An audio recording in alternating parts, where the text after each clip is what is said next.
Good morning.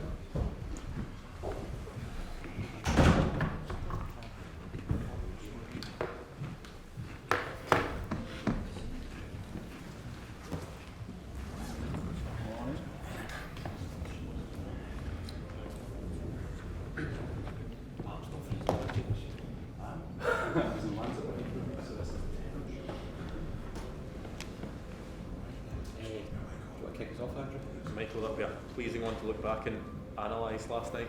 Yeah, look, the game with Ross County comes very thick and fast, so we'll just focus on that now. But it was pleasing. It's probably been coming, to be honest, in terms of performance at different moments of the games. We've played well in every one. I thought that was the most complete performance so far. At a really difficult away ground. I've had some bad days there, being involved with Rangers, so I was delighted. I thought it was going to be a tricky game, but we played ever so well, I thought. Is that the type of performance you can sort of point to and say to the players, no, you've set the bar now, that's what you want to see going forward? Yeah, listen, each game's different and we have different problems to solve. You know, at home to St Johnstone it was more a possession-based game and you're beating a team that's maybe putting quite a few behind the ball. Yesterday Hearts tried to go for us and we actually, most of our good play come off of our pressing and regaining, so it was completely different. To say that we can use that performance every game, it's not true, because you know, in another game maybe teams will sit off us and maybe not try to be as expansive. I thought Hearts' style and our style sort of clashed and we obviously were stronger on the night. How pleasing is it as a manager to have the options you now have available to you and be able to turn to the bench and have a lot of strength on there as well when you haven't had that in previous weeks? Yes, listen, I'm delighted. I'm really happy with the two boys that we brought into the club, but also just the return of players from injury and a little bit of sort of familiarity with the style. You're seeing it come out more and more in every game. It's what I sort of predicted would happen, that if we got players fit, all of a sudden we would look stronger because competition would go up, and it's pleasing, but we've got another game on Saturday and I just want to focus on that now. You're still waiting on clearance for Nicholas to potentially be available for this weekend? Yeah, hopefully that'll come through. I know they've got a backlog. So hopefully a few nagging emails and they'll push that to the front, because obviously after the transfer window there's quite a few players coming in, but he's an exciting one to have.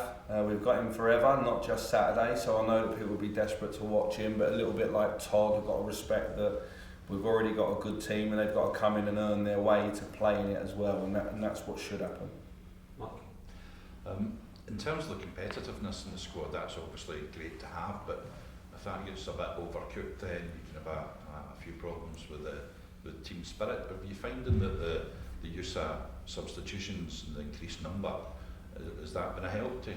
I do like the 5 subs. It gives you as a coach lots of options. Certainly if you're on the bench you feel like you're closer to getting on, if you like, because the amount you can make. You can also make a bit of a pig's ear of it as well if you're not careful. You can sort of mess a game up. But no, I like it. I think players over the next few years in all clubs are going to be used to maybe playing 70 minutes and coming out, which they don't like. The 3 that I brought off last night weren't exactly over the moon about coming off, but I think it's important that you feed the squad and you show the competition's there. I think competition in training every day, it raises the training level, the level of the games that we have in our 10v10s or whatever we do in training goes up, and ultimately that pushes the performance levels, and that's what I remember us building towards when I was here previously, and it's what I've tried to do as soon as coming back in, to add competition. In terms of Todd Cantwell coming on last night, used him at the weekend in a kind of very free-flowing role, but when we've talked to him, he says he can play here, can play there. Have you decided in your mind how to use him, or is it just a part of he's now part of the squad and it will be game by game? And also, if I could ask, did you have much chance to talk to Raskin about because Tynecastle is traditionally quite a cauldron of a support? Raskin was at the game last night watching, so that was a nice introduction for him to see. I thought it was good that Todd came out. I did something similar with Malik a couple of weeks ago at Kilmarnock. I think some games with Scotland, I think, you know, when you're new to it or you're younger, I think the game will open up as it goes on. I thought Todd come on last night, he looked excellent, but I definitely thought it was the right team that we picked to start. I wanted to play with a lot of speed in the final third. I wanted Ryan Kent to do a very specific job defensively, and I thought it was outstanding. That goes amiss with Ryan. You know, when people talk about goals and assists, they don't see how important he is to the structure of the team. And I thought he was particularly strong last night in the way that he got around the holding midfielder of Hearts. And so with Todd is very similar to Ryan, very similar to Yanis, very similar to Malik, that he's got a lot of hybrid qualities and can play in different areas. We like that type of player. When we're defending, we want to defend always in formation. When we're attacking, we want to let people go and be a little bit free. And I think that will hopefully make Todd enjoy his football, because I think he's already clearly a very good player. It's just obviously trying to integrate him into our team. And I think it's important as well that players realise we've got different types of players. I thought Fashion Zakala was very important to the game last night, and that's different to when you're playing at home. Maybe you need a Todd to open a door. Away from home there's a bit more space, you maybe need someone like Fashion. It's important we've got all types in the building. Stephen? Michael, I know it's not too long since last night, but is there an update on the squad for Saturday's game? Everybody okay? Yeah, Yanis will be back training today, so we just gave him a couple of days after the weekend because he had quite a few heavy days into it. And then he played at the weekend. It was important to give him a couple of down days. He was never going to be involved in last night's squad, so he'll train for a couple of days now, we'll see. Kamaru's back outside with the team, albeit unopposed, but that's really good sign. So if he has a couple of days now unopposed, you might look at him for the weekend if we had to. If not, we'll just push for next week, but that's really, really pleasing news. John's just in individual training at the moment. He's going great guns, and just had a little bit of a reaction last week. He was very close to being in the squad, and then you're just thinking, well look, he's not had a lot of fitness there, and sometimes you just think, well, there's no need to push at the moment. I think our squad's quite strong, we've got good cover, and I don't want to be rushing anyone unless I needed to. I think it was different when I brought Goldson and Ben Davis back in the team. I rushed those two, to be honest, because we needed them. See, in terms of individual players, how satisfying is it for you to see them kind of flourish under what you're trying to do? And you seem to have rejuvenated quite a few players. I thought Glenn Kamara looked like Glenn Kamara of old last night. I thought he was exceptional. So how do you keep that standard now that they've kind of hit? I think competition is important. Individual sort of goals and aims they got is important. What drives someone. I think I tried to give them a lot of clarity, and I never ask them to do anything that I don't think they can do. So when I ask them to go and play, I ask Glenn to be himself. Todd's come into the club, I asked Todd to be himself, and he's at his best when he's able to be a little bit free and go and pick up certain areas. I don't know if there's been an upkick in individual performances. I think they've just had a lot of clarity, and I think collectively as a team, when Rangers have done well and beat teams they've beat in Europe and done well domestically, it's not been the individuals, it's been the group, and the group all pulling in the right direction. I thought last night was a good team performance, hence why it's so difficult to pick one standout player last night. That's now 3 clean sheets in a row, and the back four's settled. I think maybe that's 8 games in a row possibly they played for the first time, I don't know how many months. Is that maybe part of your thinking as well with someone like John Suter? You've got a really solid base in there just now, they're all getting to grips with each other, and they're starting to really show what they can do. Yeah, I think Connor and Ben have got to build a partnership, and it's alright doing it on the training pitch, but it's generally built in playing games together and having some tough moments and good moments, so I didn't really want to mess around with that. Borna's coming back from the World Cup. I thought some of his crossing last night was outstanding, but that was Tav's strongest defensive performance in a while also, so it just shows you the relationships on the pitch are really important. Any team that's successful in any league, probably 6 or 7 of the outfield players play over 90% of the game. I think if you look at teams that do well and win things and go on runs, that's the case. And earlier in the season, both the previous manager and myself have not had that, and I think that gives the team a strong foundation, and then you can try things from a confidence place. I think when a team's doing well, it's easy to make 2 or 3 changes or change tactics slightly. When you're not doing so well, that seems so difficult. So I think we're in a place now where it's pleasing. I still think we've got a long way to go, if I'm honest. Just to go back to Fashion, has he maybe not been given enough credit for how flexible he is as a player? We've seen him since you've been in play as a 9, 10, maybe even wide. he scored goals on the left, on the right foot, right foot. I thought last night was sort of what we would expect him to be as a sort of standard, but he's got a lot more strength to go. Is that sort of testament to how maybe you need to give certain players 8-10 games in a row to see what they can do consistently? I think me coming back, certainly Fashion, I was around him when we signed him. He played in a front two in Belgium and was very exciting. He played for a team that didn't have a lot of possession, so he was able to run in big spaces, and then he comes and plays for Rangers and the game looks completely different. That's going to take a bit of time.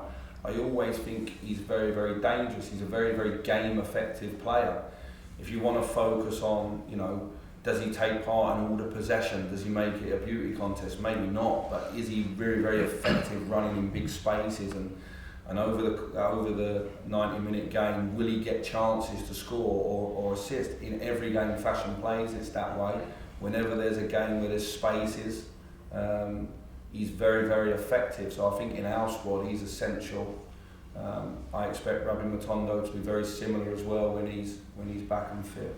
And the first thing you mentioned last night was how pleased you were with the team out of possession. It really felt like Glenn Kamara and John Lundstrom set the tempo there and drove that, the amount of balls they won, etc. Are they now fully fit again? I know that they were carrying some injuries, or are they just being able to be managed and we're sort of seeing that on the pitch, the uptick from them? We've definitely got our legs back, I think. And that's come through a tough schedule. I think we've got our legs back, and I think our understanding and our cohesion helps that as well. I was very disappointed with the last 20 minutes against St Johnstone. I changed the shape, and after that I thought we looked dreadful out of possession. So we went back to what we knew today, or last night should I say, and I think we've got our legs back, but I think we've got our collective understanding. I think it's the two things intertwined. Obviously, Michael, form's been excellent since you came in, results as well, yet that gap still sits there. Are you having to manage the players at all? I'm sure their confidence is going up, but there must be some frustration that they're not able to get into that at all. They can only do their job, can't they? And they're doing it very, very well at this moment in time. I haven't spoken to them about whether they're frustrated. I've just spoken to them about playing the next game. I think last night, people outside of the game and outside of our club were waiting for us to slip up last night, so it was important that we laid a marker down, and we did. That's all they can do. We go to Ross County and then we can park the league for a minute because we've got a really important cup game after that. And then we've got a tricky one away at Livingston. We've had some tricky away games back to back, so I think all we can do is focus on the next game. I think the competition in the building is what's driving the team at the moment, and I think we're not looking too far ahead other than the next game and trying to improve on very specific areas of each game. Last night was a step forward, but I do feel we owe our home fans a good performance as well. I think it's been a while since probably the Aberdeen home game where we've put in a really strong performance. We played well in moments. I thought against St Johnstone, if we take our chances, then everyone's saying it's a different game. But in terms of the frustration is probably there from before I come. I haven't lived that frustration. I can only play the games that are in front of me now. Just a slight tangent. I know you were asked about Malik Tillman last night, his situation. You've talked about Morelos and Kent, and there's no deadline as far as I understand in resolving that. As manager though, with a bigger picture in mind, would you not rather get clarity on these situations so that you can plan, and obviously plan to start next season with hitting the ground running? Yeah, look, I've got a bit more clarity than I probably can give outwards, obviously. It's a bit like in the transfer window when obviously you guys will say I'm contradicting myself. I obviously had more clarity than you guys, I can only say so much, but at the moment those three boys are playing fantastically well along with Fashion. It's hard for the other attackers because they've been relentless in terms of the goals and assists and the chances that they're making. I like all three of them a lot. I think they know that. Things are really calm at the moment, but what I would say is if the three of them weren't there, I think we're able to play without them at the moment because we've got Todd and we've got Nico and we'll have Tom Lawrence, we'll have Kamaru, we've got Antonio Cholak. We seem in quite a good place at the moment. Talking about your front players, Alfredo took a bit of stick last night from an ex-Rangers player who called him an idiot and said he was inciting the Hearts supporters. How do you feel about that? I wouldn't agree with that. I think the Hearts supporters were maybe trying to incite Alfredo for the whole 90 plus minutes. If we're going to say that players can't celebrate goals now, we might as well stop the game. There was a long stoppage for that goal, and I think he went and celebrated it. He was 20 plus yards from him. I think a lot's made about them sort of things in Scotland that's not made. I've worked down south, I've never known this to be a big thing. When we score our second goal and our first goal, we're 2 yards from their fans. And we've got to celebrate the goal. What do you want us to do? Not celebrate, and then everyone say he's moody and he wants away because he don't celebrate. I think we've got to. I think Neil's obviously on the radio. He's passionate, played for both clubs. He's trying to be impartial, and he said what he said. I think he'll regret that more than maybe Alfredo celebrating. Would you be happy with Alfredo continuing to celebrate like that? I want him to really celebrate goals. I want the whole team to. It's the hardest thing in football to do. We're a team that when we're not playing well gets everything thrown at us, and when we're winning, and we're winning away at home in front of a rival that's the place behind us in the league. They were unbeaten in 10 games coming in. It was a big performance.